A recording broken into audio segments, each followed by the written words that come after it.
Durant ces 40 minutes, nous allons décrire les outils qui sont à notre disposition pour régler au mieux notre bateau. Nous décomposerons ensuite les différentes manœuvres que nous effectuons durant une régate, ainsi que les réglages des voiles au près, au largue et au vent arrière. Pour une meilleure démonstration, l'ensemble a été tourné dans des conditions de vent médium. La première étape consiste à bien régler son mât. Il existe plusieurs types de gréements. Le gréement en tête a un étai et des haubans fixés en tête de mât. Sur un gréement fractionné, l'étai est fixé sous la tête de mât. Sur ce schéma, les barres de flèche sont angulées sur l'arrière. Il s'agit d'un gréement à barres de flèche poussantes. Les barres de flèche peuvent également être perpendiculaires au mât. Le mât est alors souvent tenu sur l'arrière par des bastacs. Les démonstrations que nous vous proposons sont réalisées sur un gréement fractionné, ce type de gréement étant de plus en plus répandu. Le gréement dormant est composé de haubans, de bas haubans, d'intermédiaires, de l'étai et du patara. Un bon réglage du mât évite une telle mésaventure.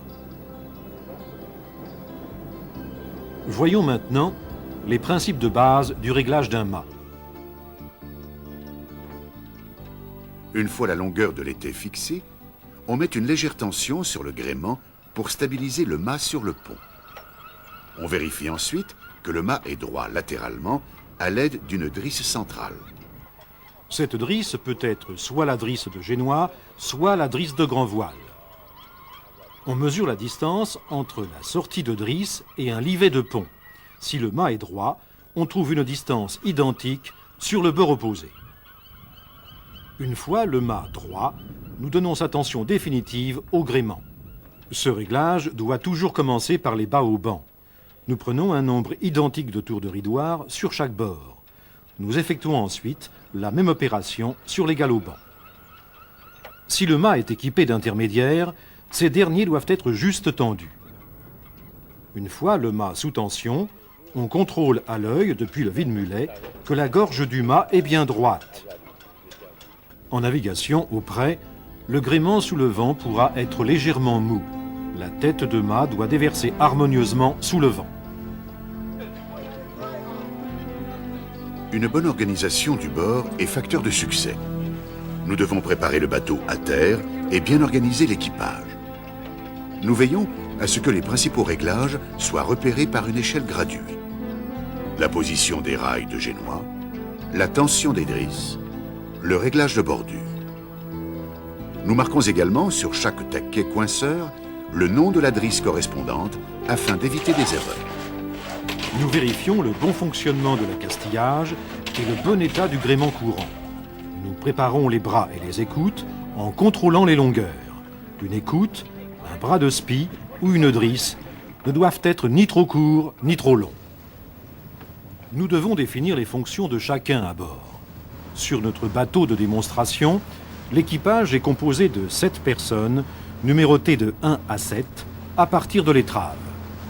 Le numéro 1 gère la plage avant.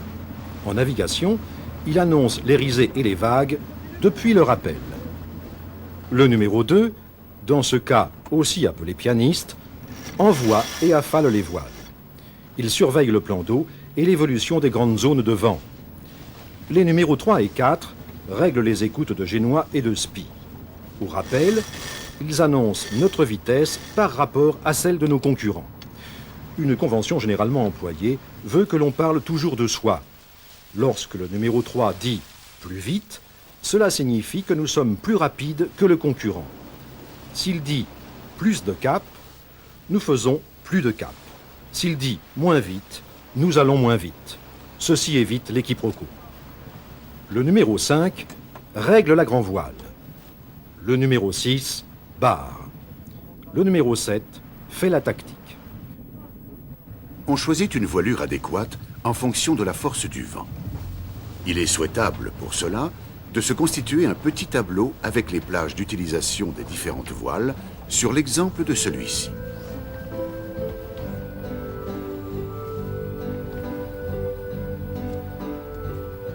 Après avoir envoyé la grand-voile, le numéro 1 prépare le génois. Il ne retire le raban qu'une fois le génois en place sur la plage avant et le met autour de sa taille afin de le garder à portée de main. Si l'étai est équipé d'une double gorge, attention à bien introduire la ralingue dans celle qui correspond à la drisse. Gorge bâbord pour la drisse bâbord et gorge tribord pour la drisse tribord. Le numéro 1 hisse le génois. On dit qu'il jump la voile. Le pianiste ne fait que rattraper le mou avant de reprendre les derniers centimètres au winch. Nous mettons, dans un premier temps, une tension de drisse moyenne sur l'échelle graduée. Lorsque cela est possible, nous laissons les coinceurs ouverts et les drisses sur les poupées de winch afin d'éviter une usure prématurée de celle-ci. Le bateau et l'équipage sont maintenant prêts à prendre un départ. Pour une meilleure compréhension, nous allons alterner images en régate et images de démonstration en suivant le déroulé d'un triangle olympique. La première manœuvre que nous effectuons est un virement de bord. Sa réussite dépend en grande partie de la synchronisation de l'équipage. Voyons-le phase par phase.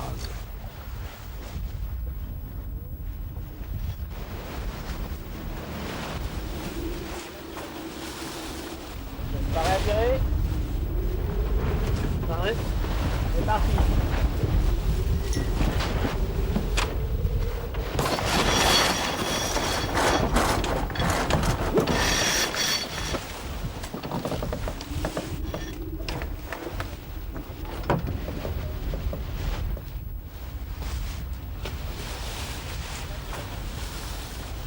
Reprenons maintenant le virement au ralenti. Le barreur prévient que le virement est imminent. Pareil. Le régleur sous le vent descend du rappel et dit « parer » dès qu'il est prêt. Les numéros 1, 2 et 3 descendent du rappel. Le numéro 4 retire un premier tour du winch sans choquer la voile. Le numéro 3 s'apprête à embraquer pendant que le numéro 5 décoince son chariot de grand voile. Le barreur pousse la barre. Au même instant, le régleur de génois choque son écoute d'un coup dès que la voile dévente et suit l'écoute pour ne pas qu'elle se bloque. Le régleur de grand voile remonte son chariot pour faire porter sa voile le plus longtemps possible. Le numéro 3 borde le génois sur la nouvelle amure. Le régleur de grand voile choque son chariot pour relancer le bateau.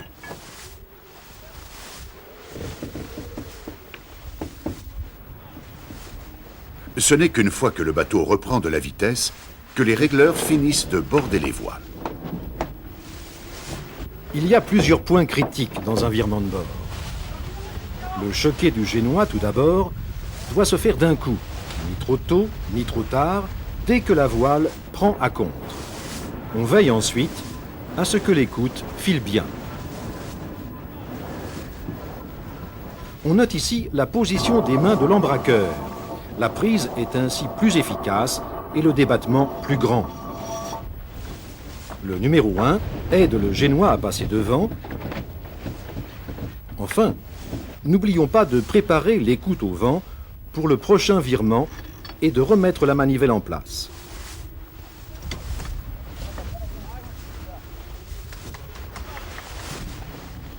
Lorsque le bateau est équipé de bastac, la préparation du virement exige quelques secondes de plus.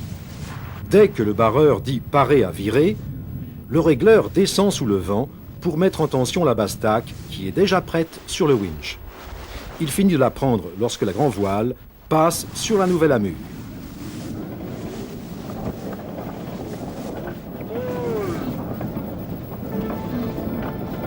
Voyons maintenant comment régler la grand voile et le génois au près. Le profil d'une voile est défini par deux paramètres. Le creux, l'ouverture de la chute, ouvrillage.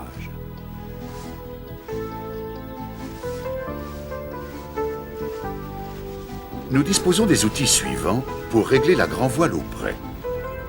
la drisse et le klingam, la bordure, l'écoute de grand voile et son chariot, le halba de baume, le patara. Nous allons dans un premier temps voir comment chaque réglage agit sur la voile. On envoie la grand voile en veillant à ce que le haut de la tétière ne dépasse pas la bande noire de jauge en tête de mât. On ajuste ensuite la tension de guindan avec le kuninga. Cette action a également pour effet de faire avancer la position du creux. Si le guindan est trop mou, nous avons de nombreux plis horizontaux sur la grand voile. Au contraire, s'il est trop tendu, c'est un pli vertical qui se forme le long du guindan. La bordure joue sur le volume de la partie basse de la voile. On aplatit le bas de la voile en reprenant la bordure et on la creuse en la choquant.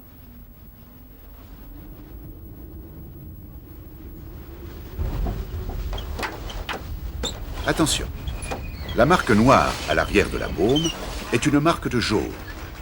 Le point d'écoute de la grand voile ne doit pas être en arrière de cette marque. On ferme la chute de la grand voile en la bordant avec l'écoute.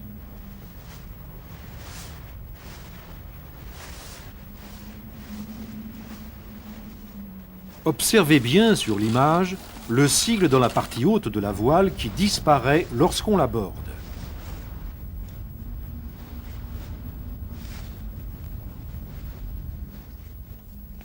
En choquant l'écoute, on ouvre à nouveau la chute. Sur l'image, vous pouvez voir la chute s'ouvrir et le sigle réapparaître.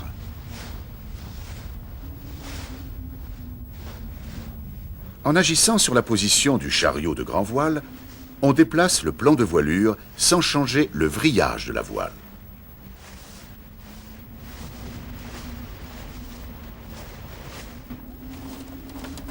On voit sur l'image le plan de voilure se déplacer sans que la chute de la voile ne s'ouvre ni se ferme.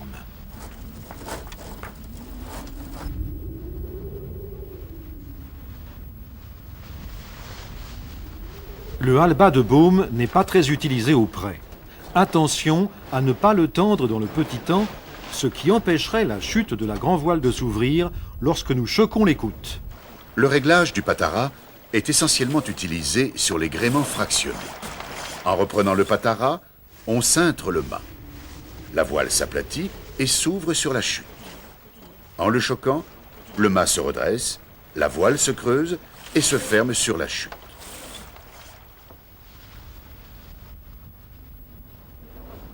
Nous disposons pour régler le génois de l'écoute, la drisse et le chariot.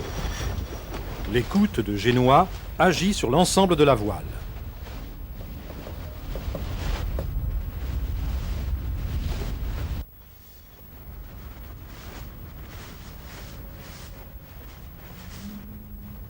Reprendre de la tension de drisse a pour effet de fermer la chute et d'avancer légèrement le creux de la voile.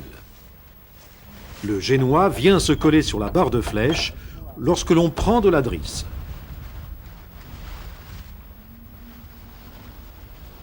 En avançant le chariot, nous creusons le bas de la voile et tendons la chute. Inversement, en reculant le chariot, la voile se vrille tout en s'aplatissant en bas. Un certain nombre de repères simples permettent aux régleurs et aux barreurs de s'y retrouver. Un réglage moyen pour la tension de drisse du génois consiste à effacer légèrement les plis sur le guindan. Si les plis horizontaux sont trop marqués, la drisse est probablement trop molle. Si au contraire des plis verticaux apparaissent le long du guindan, c'est signe que la drisse est trop tendue. Il est normal de naviguer avec quelques plis horizontaux dans le petit temps et le temps médium. En revanche, lorsque le vent monte, on cherchera à effacer tous les plis. Souvent constitués de brins de laine, les penons placés sur le guindan du génois permettent de visualiser l'écoulement du vent. Ils doivent être proches de l'horizontale avec le penon au vent, légèrement décalé par rapport à celui sous le vent. Le penon sous le vent décroche si la voile est trop bordée ou si le barreur abat trop.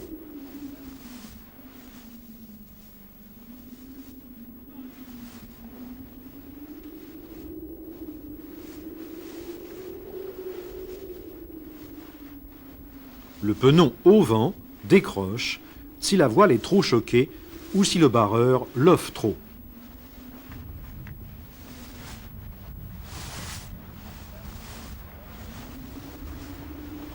La distance entre le génois et la barre de flèche inférieure est un point de repère important pour le régleur.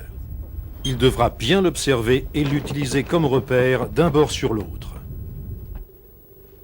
La distance entre la bordure du génois et le galopant constitue également un bon repère.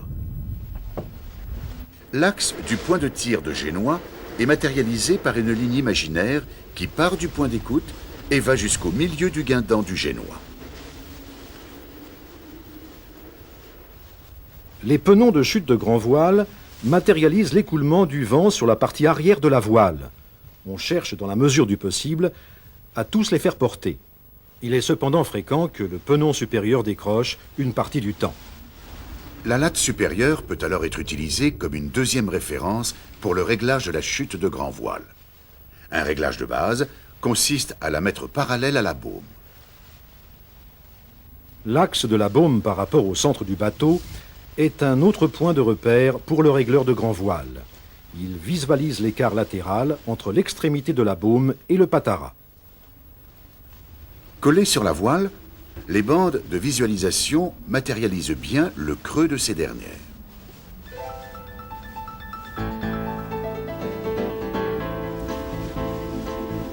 De manière générale, nous cherchons à obtenir des voiles un peu plus creuses et puissantes dans les petits airs ou dans un temps médium et des voiles plus plates et plus vrillées lorsque le vent forcit. Dans le clapot, l'objectif est de garder du volume dans les voiles tout en leur donnant un peu de vrillage, ce qui aidera le bateau à passer à travers les vagues. Vous trouverez dans le dépliant accompagnant cette cassette un tableau plus complet du réglage des voiles.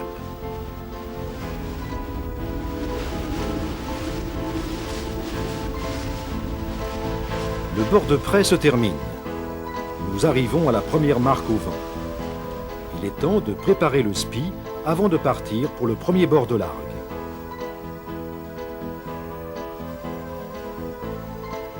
Dans la mesure du possible, le numéro 1 prépare le spi au vent bâbord à mur avant le dernier virement de bord. On évite ainsi d'avoir un équipier sous le vent et de plus, le plan de travail est plus dégagé. Après avoir attaché le sac, le numéro 1 clipse le bras et l'écoute que l'on avait pris soin auparavant de fixer ensemble et de faire glisser pour les amener à proximité.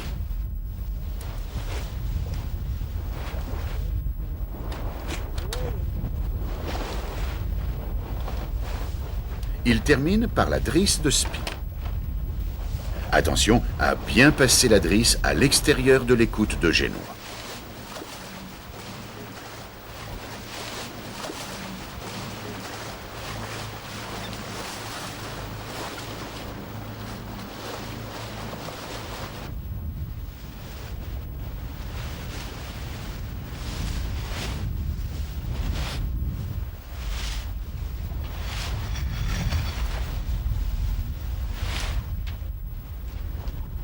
Une fois le virement de bord terminé, le numéro 1 prépare le tangon. Le régleur de génois retire l'écoute du winch au vent pour ne pas qu'elle gêne le tangon qui va monter. Le numéro 1 met le bras dans la mâchoire de tangon. Le numéro 2 monte la balancine alors que le numéro 1 soulève le tangon et le croche sur le mât. Le numéro 2 prépare ensuite sa drisse de spi depuis le rappel. Le numéro 1 ouvre le sac.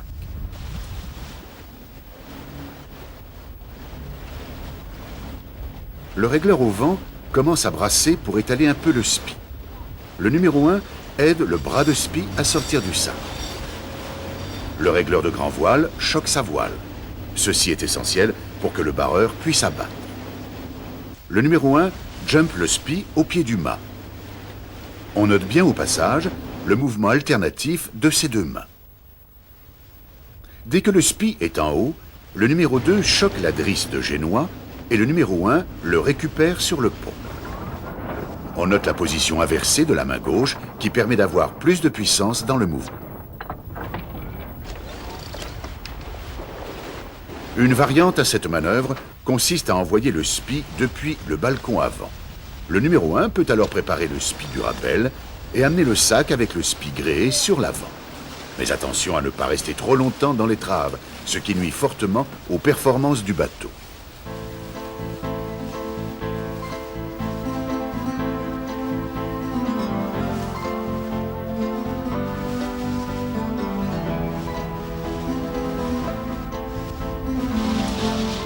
Nous attaquons le bord de largue sous spi. Voyons maintenant comment régler le spi à cette allure. Pour être équilibré, les deux points d'écoute du spi doivent être à la même hauteur et l'axe central de la voile parallèle au mât. Le bord d'attaque du spi doit toujours être à la limite de déventé. On joue pour cela en permanence sur l'écoute en essayant de choquer doucement jusqu'à ce que le spi dévente légèrement. On reborde alors de quelques centimètres.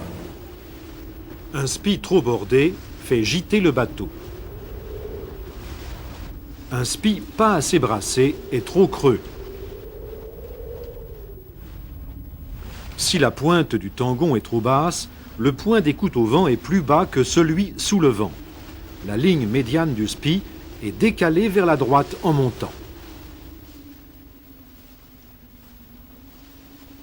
Si le tangon est trop haut, nous avons l'effet inverse. Le point d'écoute au vent est alors plus haut que celui sous le vent. La ligne médiane du spi est maintenant décalée vers la gauche en montant. Une fois la hauteur de la pointe du tangon réglée, nous ajustons la hauteur du tangon sur le mât pour que ce dernier soit à l'horizontale. La bouée de largue arrive. Nous nous préparons pour un empannage largue-largue. Le numéro 5 choque légèrement la grand voile pour permettre au bateau d'abattre. Le numéro 4 brasse le spi dans la bâtée. Le numéro 1 s'apprête à décrocher le tangon du mât. Le numéro 2 choque le hallebat de tangon pour aider le numéro 1 à décrocher le tangon. Le numéro 1 passe le tangon. On remarque la position dans laquelle se place toujours le numéro 1 qui ne risque pas de prendre le tangon dans le visage. Le numéro 1 raccroche le tangon sur le bras.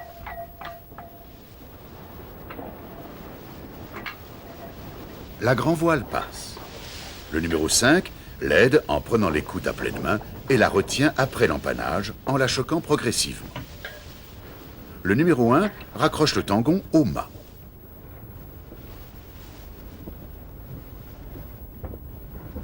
Une fois le tangon raccroché, nous pouvons reloffer.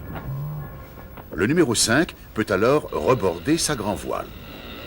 Et le numéro 4 borde le spi jusqu'à revenir au largue sur la nouvelle amure. Revoyons l'empannage dans sa totalité.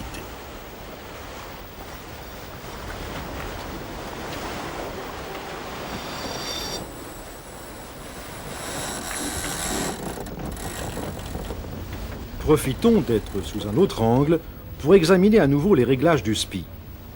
Ici, le tangon est trop haut. Nous voyons que le point d'écoute au vent est plus haut que l'autre point et que la médiane du spi est déséquilibrée vers la droite. Le tangon est maintenant trop bas. Le point d'écoute au vent est plus bas que l'autre point et la médiane du spi est déséquilibrée vers la gauche.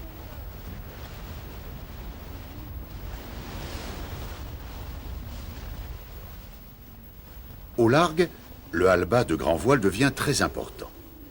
L'écoute ne sert plus qu'à régler l'ouverture du plan de voilure.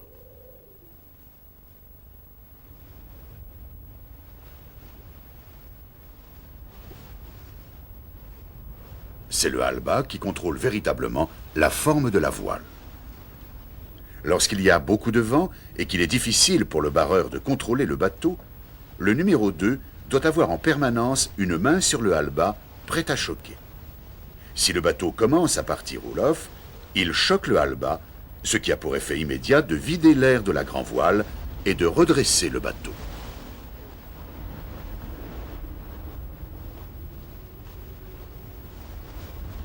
Il arrive que le parcours soit décalé par rapport à l'axe du vent.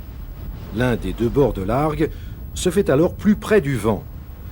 On met alors en place une seconde écoute sur un point de tir situé le plus à l'extérieur possible du bateau. Ce point est également légèrement avancé par rapport à celui utilisé au près. En extériorisant ainsi le point de tir, on évite que la chute du génois ne soit trop vrillée.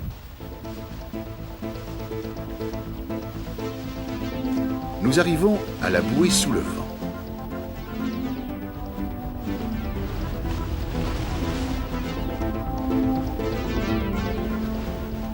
Commençons par reprendre les réglages de près.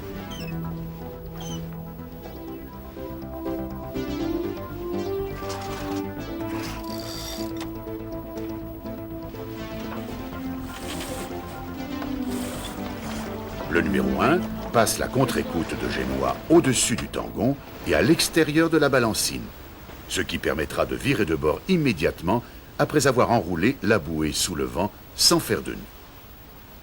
Une fois la contre-écoute en place, les régleurs au vent et sous le vent reprennent le mou des écoutes pour éviter qu'elles ne fassent des tours avec le spi à la falage. La bouée approche. Le numéro 1 et le numéro 2 envoient le génois.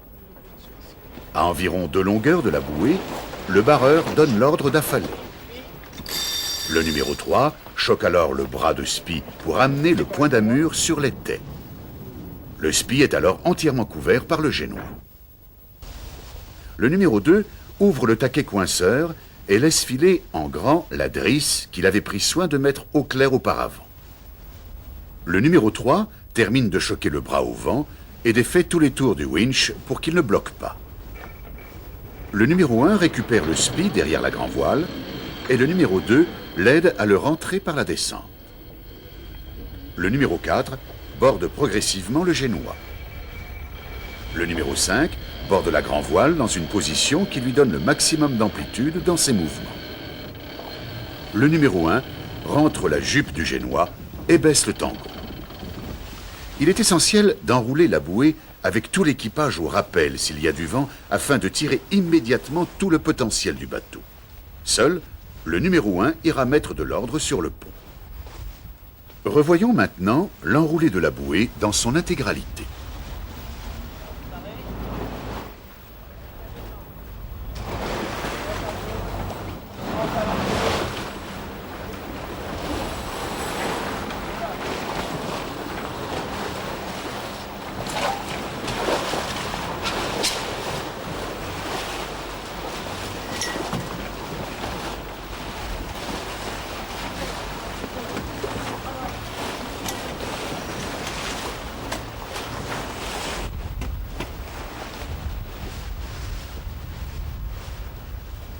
Le numéro 1 profite de la remontée au près pour plier son spi. Il attache les deux écoutes et la drisse ensemble. Il choisit ensuite un support sur lequel il fixe le point de drisse. Il suit les deux chutes pour s'assurer qu'il n'y a pas de tour dans la voile. Une fois les 3 points réunis, le numéro 1 met le spi dans son sac. Le point de drisse est toujours rangé entre les 2 points d'écoute.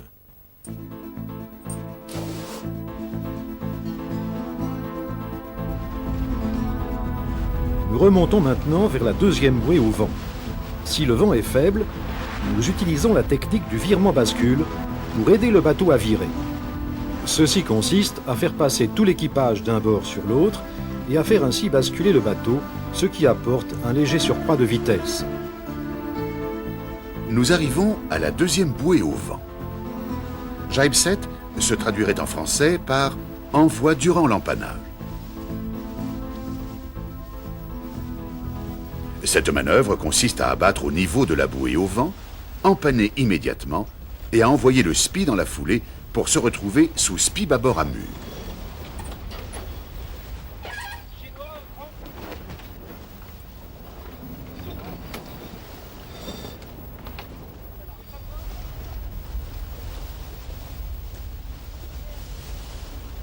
Nous avons le choix entre 2 options pour préparer le spi. Nous pouvons soit le préparer dans le balcon, soit dans les filières tribord. Dans ce cas, Le numéro 1 prépare son spi au vent en tribord à mur. Dans les deux cas, la manœuvre se déroulera de la même façon.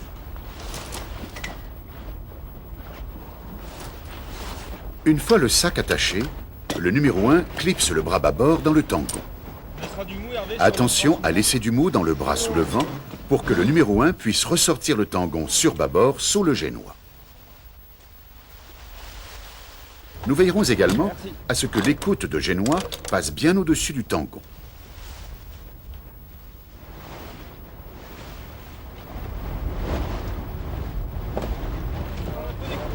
Le numéro 1 dégage les deux points d'écoute du spi et passe le bras devant l'étai, ce qui aidera le spi à porter plus vite et évitera qu'il ne fasse des tours sur lui-même. Le régleur de grand voile pense toujours à choquer sa grand voile pour que le barreur puisse abattre. Le numéro 2 envoie le spi dès que le bateau est à plat.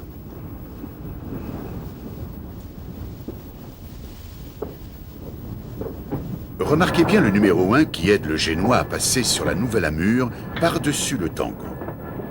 Il monte ce dernier immédiatement.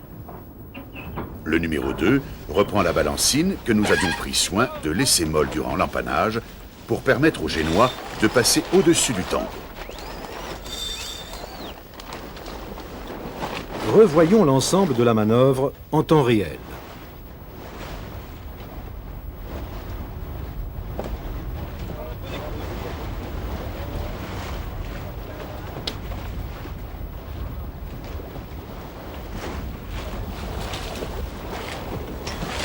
On remarque que le génois est rebordé après l'empannage pour éviter qu'il ne gêne le spi. Une fois la manœuvre terminée, nous choquons la drisse et le Cunningham de grand voile, le patara et la bordure, pour redonner de la puissance à la grand voile au vent arrière.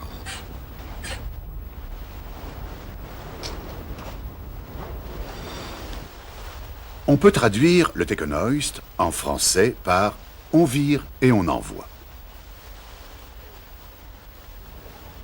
Cette manœuvre consiste à arriver bâbord à mur sous la bouée au vent. On vire sur la bouée en envoyant le spi dans la manœuvre.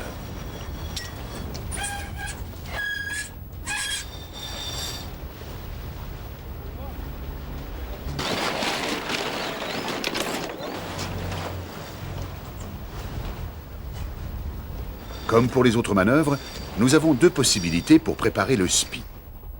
Dans le balcon ou bien au vent dans les filières bâbord.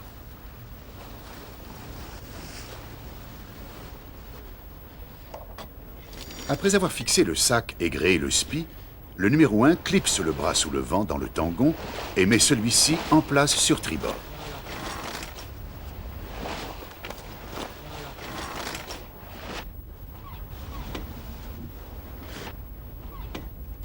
Le numéro 1 met le tangon en place. L'écoute de génois passe au-dessus du tangon. Il dégage ensuite bien les deux points d'écoute du spi, ce qui l'aidera à porter plus vite. Si le spi est préparé au vent, attention à amener le point d'écoute jusqu'en avant de l'étai pour éviter que le mousqueton ne vienne buter sur celui-ci. Attention également à ne pas mettre en tension la balancine avant le virement. Elle empêcherait le génois de passer dans le virement de bord. La bouée approche. Le barreur vire de bord.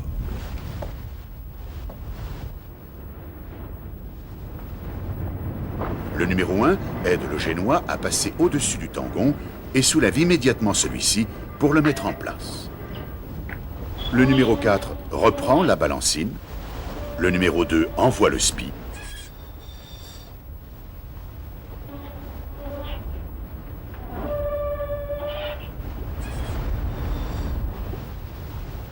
Le numéro 1 affale le génie.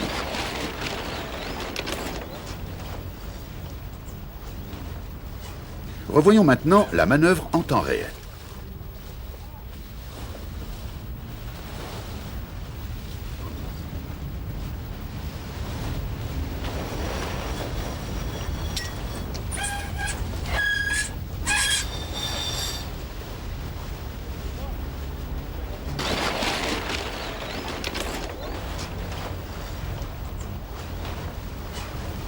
nous remarquons que le numéro 1 prépare à nouveau le génois.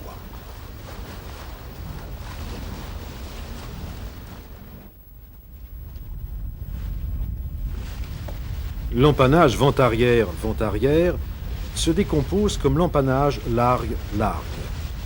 Regardez bien la précision des gestes et l'équipage qui se déplace très peu. Le SPI ne dégonfle pas et le bateau ne perd pas de vitesse.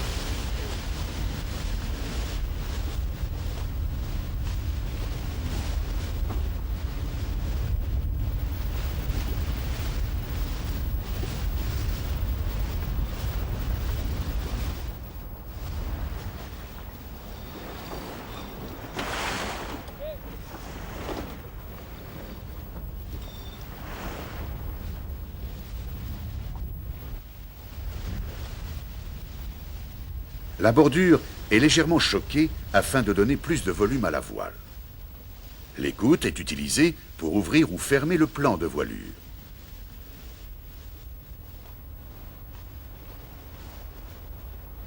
Le halba permet de vriller plus ou moins la voile. Nous naviguerons généralement avec le halba relativement tendu au vent arrière pour fermer légèrement la chute et donner de la puissance à la voile.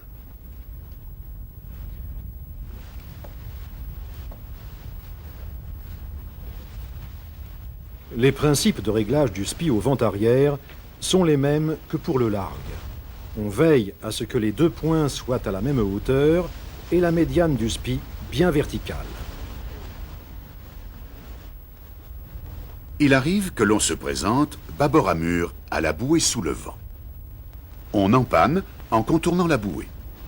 Nous affalerons dans ce cas le SPI sur bâbord avant l'empannage.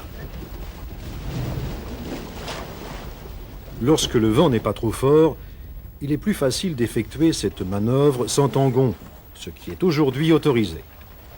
Après avoir repris les réglages de près, nous envoyons le génois. Nous retirons ensuite le tangon, ce qui facilite la manœuvre et permet au génois de passer durant l'empannage.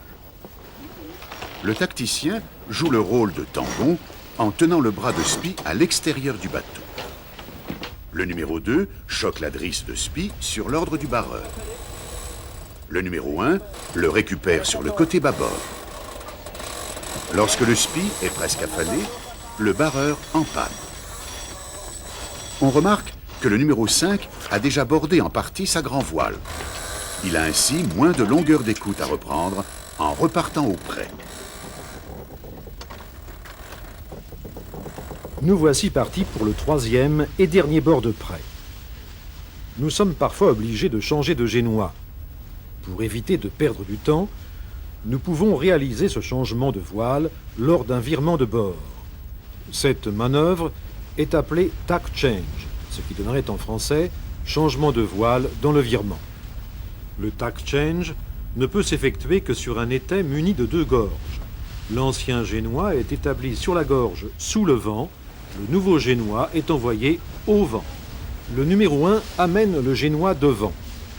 Il lamure, met la drisse et engage la ralingue dans la gorge de l'étai au vent. Il décroche ensuite la contre-écoute de génois et la met sur le nouveau génois. Le numéro 1 et le numéro 2 envoient le génois.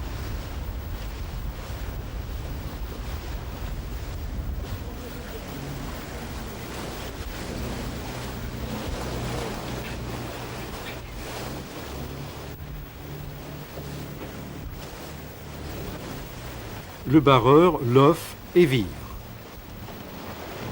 Le numéro 1 affale la voile et la rentre dans le bateau. Il met la contre-écoute sur le nouveau génois.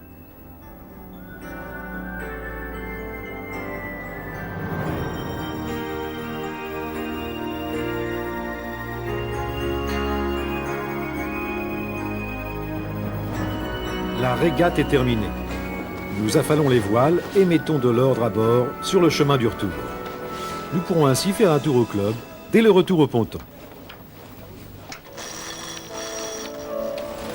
Mieux réaliser ses manœuvres et bien régler ses voiles apporte toujours une grande satisfaction à l'ensemble de l'équipage. C'est également un gage de sécurité dans des situations difficiles. Une fois ce point acquis, Il nous reste maintenant à mieux gérer notre tactique et notre stratégie, ce que nous verrons ensemble dans la 3e cassette de cette collection.